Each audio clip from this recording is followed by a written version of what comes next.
Before I get started, I want to apologize to the listeners. Um, Allergies are affecting me, so my voice sound kind of raspy. So, excuse me.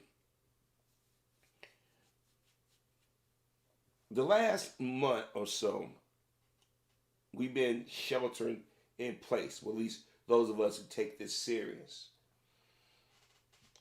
have noticed that this virus at first was thought to only go after to attack elderly people or people with compromised health. And we know necessarily that's not true because there have been men and women who are in their 90s who are more vulnerable have survived this.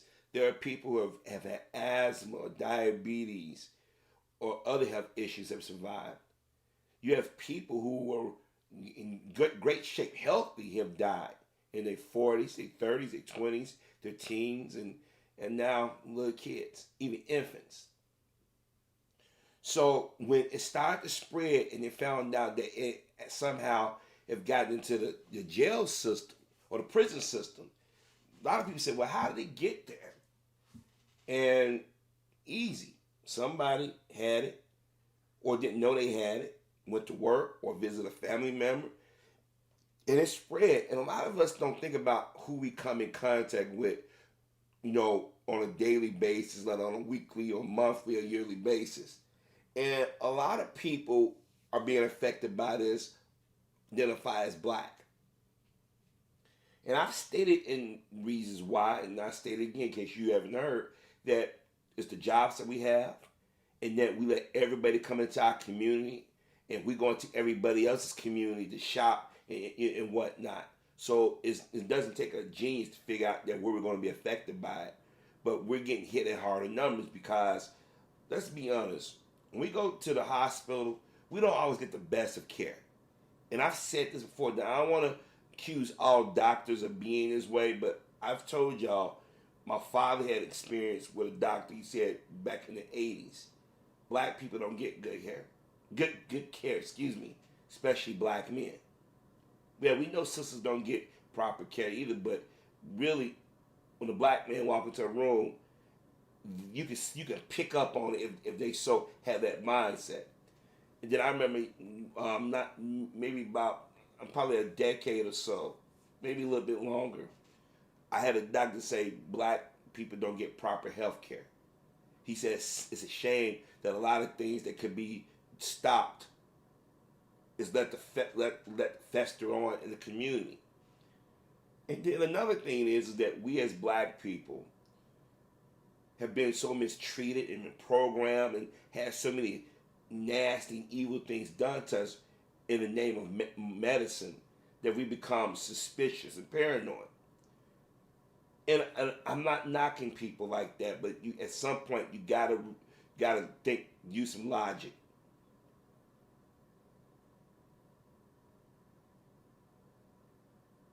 The reason why I bring this up is, like I said, this virus is going around. It's going and getting into the prison system. And unfortunately, there are going to be people who are going to die from this in that system, guilty or not guilty. And I know everybody makes a joke about, everybody's innocent. No, there are some innocent people who are in jail. There's people who work for the prison system.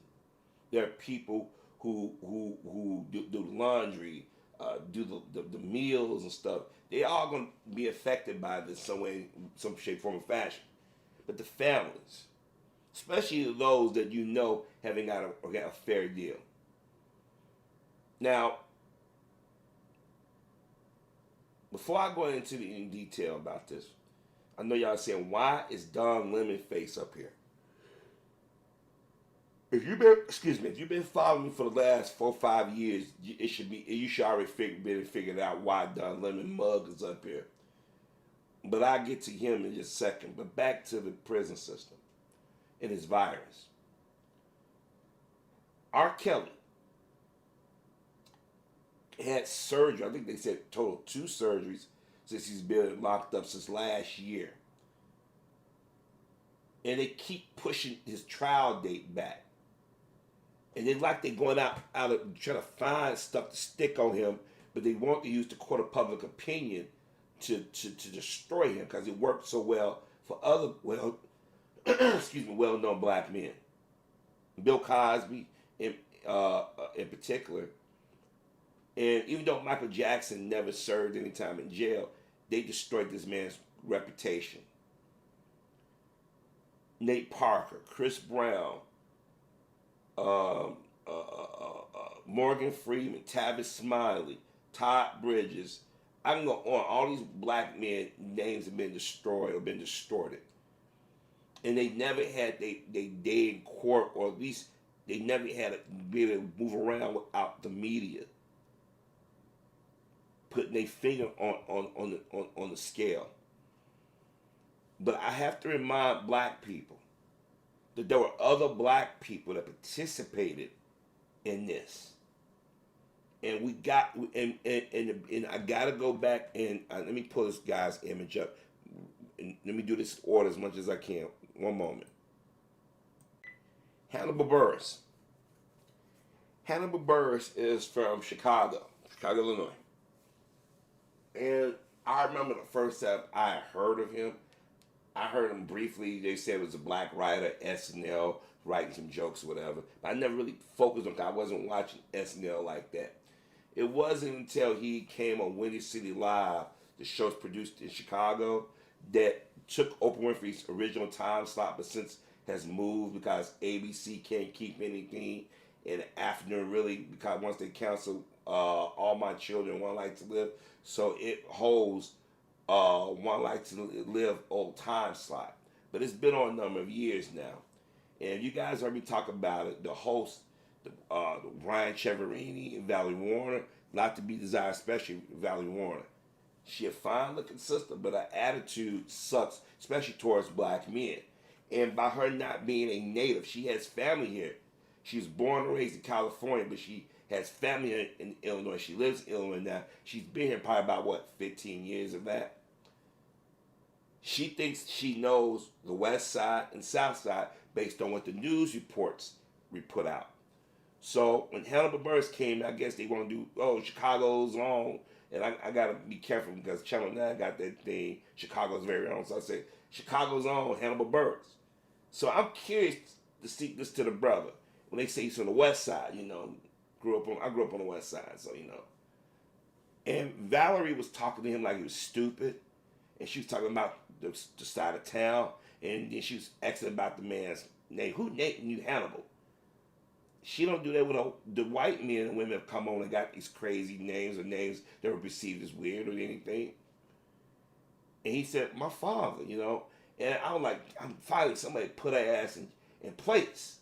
And I did that video like praising them, like finally some brother didn't go on and acting because he wasn't on that smiling and shucking and jiving thing.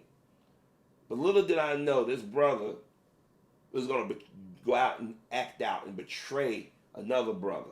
Even though you just was on the show where the black female host and the white male host was asking you dumb questions or treating you like because you're from Chicago on the West Side, you must be stupid, you must not have, you grew up in a two-parent household, you're not well versed. You don't get to SNL and NBC and have a little TV show on a Cartoon Network if people didn't know who you are. Now, he wasn't by means a known name to me and other members of the community. It wasn't until he went to Philadelphia, Cosby's home town, state, whatever, Pennsylvania, right? And did a segment, a skit or something. What do you call it? I forget the name in comedy. Well, he did his routine. And he brought by Bill Cosby, something that Bill Cosby said back in 2002, 2003, about responsibility within our community. And anybody who listened to that, really listened to that, knew that Bill Cosby was not talking about the entirety of the black community. He wasn't talking about blaming us for all the ills of the world, but he was trying to tell us some of the things we're doing is not helping. And there's some people in our community, he didn't say this, I'm saying this, but he's inferred to a certain degree that these people are dangerous. They're parasites. And you had some so-called black intellectuals out here um, just going after Cosby, criticizing him. And Michael Eric Dyson's. He went on and wrote a book about Bill Cosby. He was pissed. But if anybody know Michael Eric Dyson's history and know how he reinvented himself, it was a show that came on BET, and the name slips me right now because it's been a long time since this show aired. Him, Dr. Cornel West, and some other brothers on the panel. And I can't remember what he's talking about, but in essence, he was throwing members of the black community on the bus, talking about we need to work with white people, even if they do this halfway, blah, blah, blah. And it was Bev Smith, I believe, was the host of the show. And I can't remember, but I was like, why is it? And I think the video might be out here on YouTube, because I could have sworn I saw somebody put the video up on YouTube. And then it showed Mike in a positive light. Even Cornel West, but Cornel West changed over the years. He, you know how Cornel West is. But Michael Eric Dyson, if you got to catch him. It depends on what crowd he's around. He panders.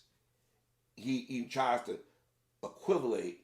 He tries to use all these nice, large words that he learned in the dictionary, and he'll go on for 20 minutes when all you just was excellent, simple yes or no. You know what I mean?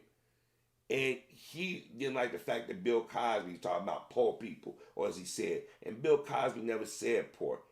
He never singled out poor. He said there's some people in our community who are not keeping their end of the bargain. And the reason, come to find out later, why Michael Eric Dyson was so angry and sensitive about it, he got a jailhouse brother. And so any criticism of those in our community who do questionable things, he looking at him as an attack on his family, on his brother. I'll never forget when Michael Eric Dyson went on the Ed Schultz show, the late Ed Schultz show, or Chris Matthews or Bill Maher, and just eviscerated Cosby in front of a predominantly white audience, in front of a white host. But when Tavis Smiley, Mr. Farrakhan, Dorothy Tillman, and the rest of them brothers and sisters was in Chicago back in, 2010? He was calling out Obama. He was calling out the structural racism. You didn't say nothing about that. He was Mr. Pro-Black. Then once he got a regular again on MSNBC, filling in and stuff, he went further to the left. And then he had a nerve to want to lecture black folk on how we should carry ourselves when you turn around and destroy your own in front of mixed company. He ain't the only one that did it. Mark Lamont Hill talked crap about Cosby. He was mad because Cosby supposedly called a segment of our people out. This is the same brother that worked over at Fox, was a regular Bill O'Reilly show. So anything he says should have been suspect. This is the same brother who Dr. Frances Cress Weldon was being dead an hour online attacking her because her criticism or observation about the gay community, which has been spot on. He called himself trying to go speak up for a group of people and asked him to speak up for him. He got fired.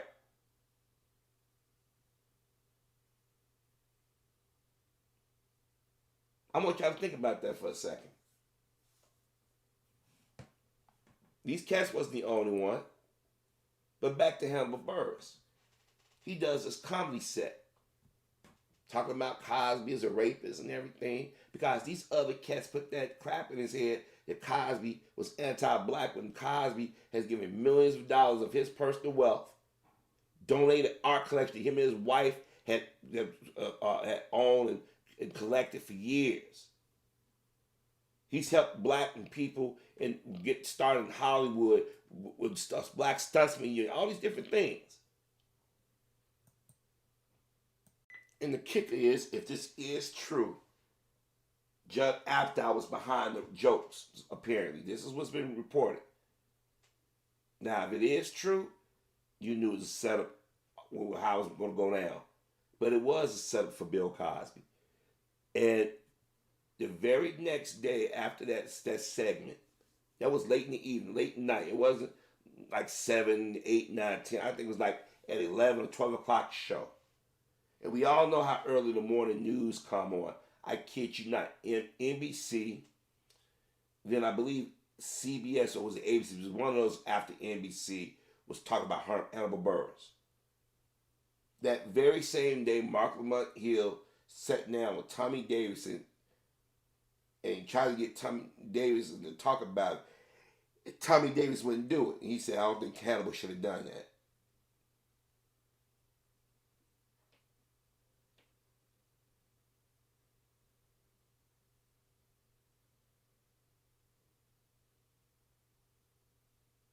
Hannibal didn't give a damn. And if it's true, Judd Apatow knew exactly what he was doing. And I'll get back to him a little bit later, maybe. This dude opened the floodgates for them to go after Bill Cosby. Then you get this dude that gave cover to the women who was crying at the woodwork starting to accuse Bill Cosby. Now, never mind that Don Lemon got caught basically blaming Michael Brown. You know, the kid that got shot down? Trayvon Martin, kid that got shot down, for their deaths. And there were black people in the community was like, yo, Don is straight up coon. He got to go. And CNN needed Don Lemon Record. They purged, just like MSNBC, they purged all their regular black talent. The only reason why I kept him around because he came out and told everybody he was gay. Something that a lot of us suspected for years. I mean, when he worked in Chicago, some of the things he used to do when he was on NBC5, I'm like, men don't carry themselves that well. Roll their eyes and hold their hands like that. But, you know, okay, maybe one of them cats is just super feminine or whatever. He quoted Bill Cosby's part of that speech. Sort of like give him cover. And I think that's what some people are mad at Cosby, because some people have approximated with the speech or the discussion he had, and he twisted the meaning of words. So he ran to go get in contact with Bill Cosby to come on his show to you know, sort of like, hey, Bill Cosby, you know, they coming after me because I had the nerve to agree with Geraldo and whatnot, and agree with Bill O'Reilly and them. And Cosby didn't go that far, but he started saying he was in old man mode. And I had to remind y'all, the man lost his son at a young age. Or he was middle age, I should say. His son was a young age. And you don't know what kind of effect it had on him. Seeing young brothers and sisters run around like they got no care in the world, and his son is 6 feet under. And then he said, I've helped my community, loan money, hope that people understand there's more in life. But Don didn't appreciate that. Don went out and all he saw was ratings. Here's all he saw. And these white women was telling these stories that just didn't make sense. Number one, since when was a white female hesitant about going after a black man, today or yesterday? Doesn't happen. And when people started, in the black community started saying, Don, why you didn't ask this question of this woman if this man did all these things? And the lady come up with more. The story changed again. And I'm like, all these stories are in flux. If you don't listen to him closely, you would think he was guilty. And some other YouTubers that I know of, or you may know of, they all had said the same thing. It just don't make any sense that these white women was that afraid of Bill Cosby. And the first thing people immediately say, well, he's powerful, all powerful. No, he's not. He's well off to be a black man that never had any scandals over the years when he's a young man.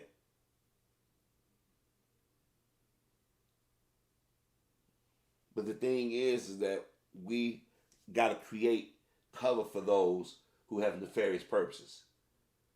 All of a sudden, Tina Fey, Amy Poehler and them was declaring the man's guilt. The Young Turks, who have a history of criticizing and critiquing black men, was everybody, he did it, he need to do it, blah, blah, blah. You had Amber Rose wish death on this man, on Bill Cosby, not Don Lemon. Because Don Lemon wanted to had the ratings. He wanted to be the one that broke the story. But he had determined from those women talking that Cosby was guilty. Same thing with D.L. Hughley. Had an incident with Bill Cosby, and you've been butthurt ever since, and you conflated the issues. These cats are dangerous.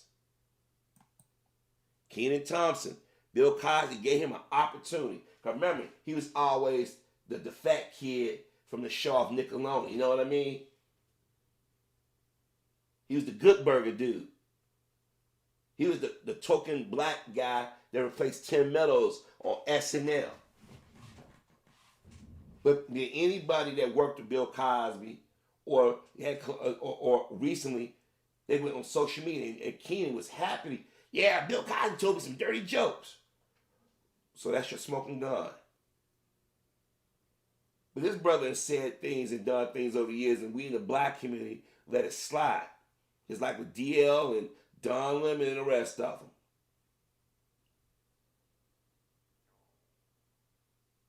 Yeah, and there's some more brothers and sisters out there that have said some things about Mr. Cosby. But the reason why I'm doing this is because Bill Cosby is at great risk to contract that disease if he already has it. And I say this to you. If Mr. Cosby passes while he's in prison, those black people that participate with white supremacy, participate in the media, print, television, radio, internet, they need to have their careers destroyed. And I'm not going to sit here and lie to you that since this virus has been going on, I'm like, and I say, I know it can touch me and you as well, but those who set out to help destroy other people, black or white, but especially what they've done to Bill Cosby.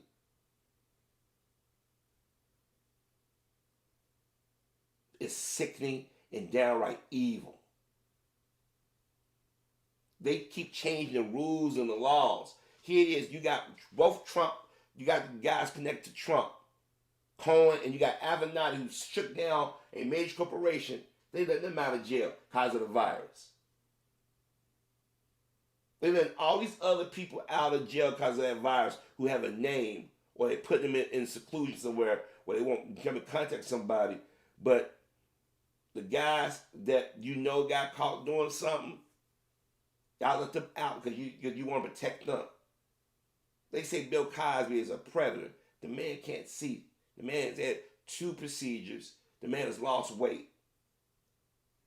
It's about taking his money and destroying his legacy. And Gloria Allred, and from what I heard, Torian Rain did a video where he said that Gloria Allred was talking about Cosby again, talking about he needs to stay in jail, be damn the virus.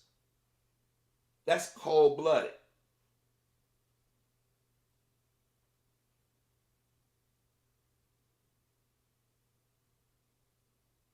If I said something about her alleged religious beliefs and who she is, people are like, you're being sexist and you're being anti-Semitic. No, I'm not.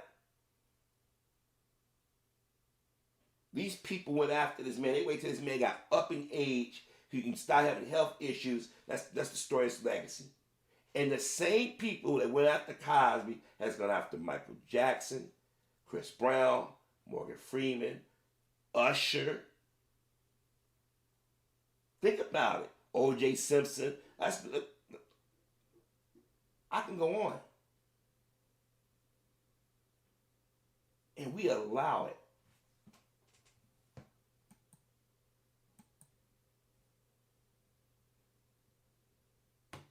Bill Cosby didn't rape anybody.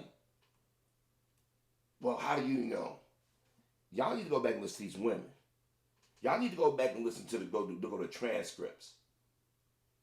A lot of what the media was reported was exaggeration. All these white men that gotten caught, Hispanic Asian, that got caught actually doing something. They never had their alleged victims on the magazine covers. That's reserved for black men.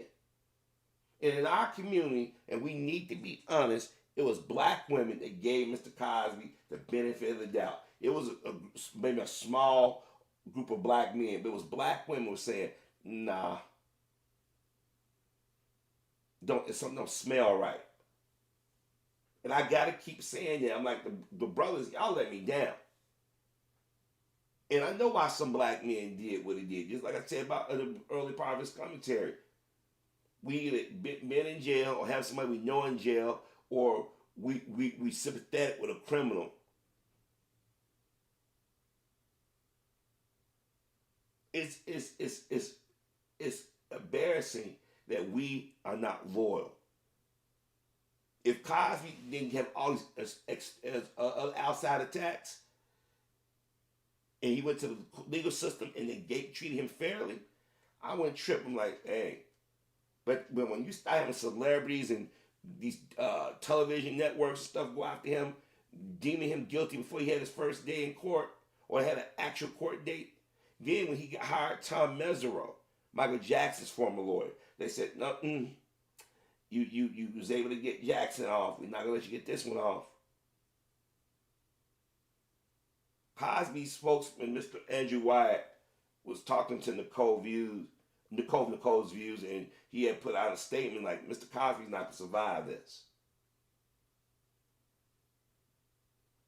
And all you out there was out there conflating what happened to Eddie Murphy or Wendy Williams or D.L. Hughley. Y'all say, I'm like, y'all knows y'all defend these cats who talk about outside both of their neck.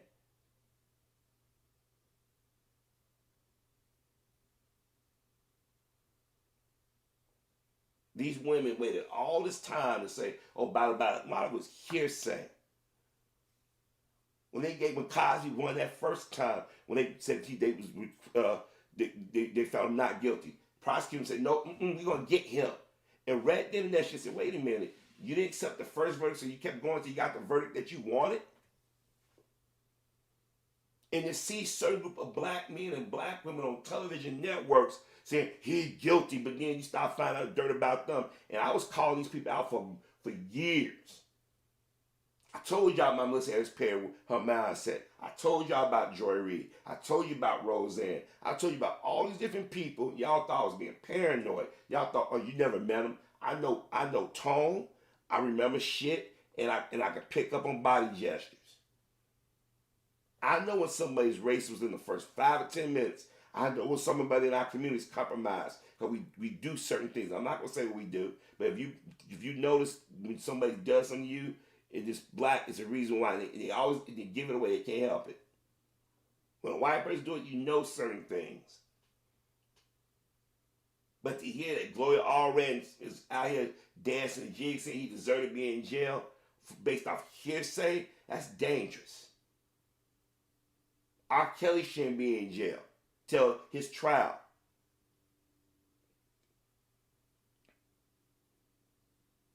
For the last 15 years, we've been letting people get away with villain, actually a lot longer, but more so the last 15 years using the internet and yellow journalism, basically lies to destroy us or put the finger on the scale or distort our image in the media. Look what they did to Michael Jackson.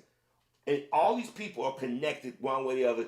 Oprah Winfrey, Gayle King, think about it. Always the same group of people saying the same story or going after people. You can't make this stuff up. So like I said, I pray for Mr. Cosby. I pray for his wife and surviving children and grandchildren. But if this man expires in jail, every last one of you Negroes that decided that y'all was going to go out here and destroy this man's reputation, his legacy, you need to be dealt with. And I know people say that's leading, that can mean anything. I'm talking about financially, reputation.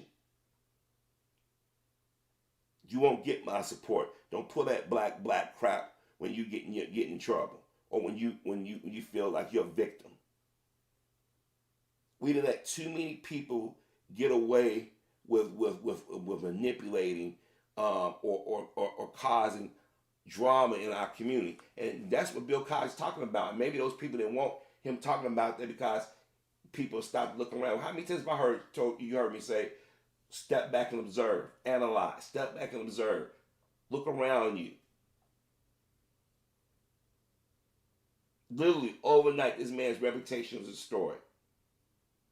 But all these white men and white women, Hispanic men, Hispanic women, Asian women, and others have gotten caught red-handed doing questionable things. And I don't see us out there, see anybody out there going after them like that, or destroying their character.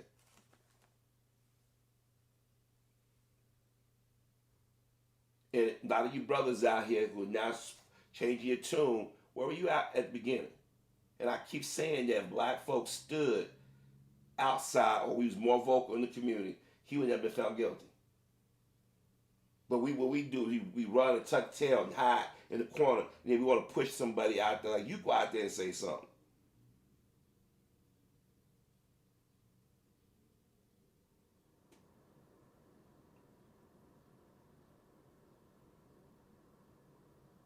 We got to stop being so damn willing to help other people and believe the worst about ourselves. I mean, there are people in our community actually committing crimes, doing deadly things, and I ain't no rat. I'm not gonna talk about them, but anybody that does any good for our people, we destroy them, and we aid the enemy in destroying them. I pray to God. I know it's gonna sound crazy to say I pray to God, but I hope karma come back on all these people that did what they did. There's no reason for this man to be in jail.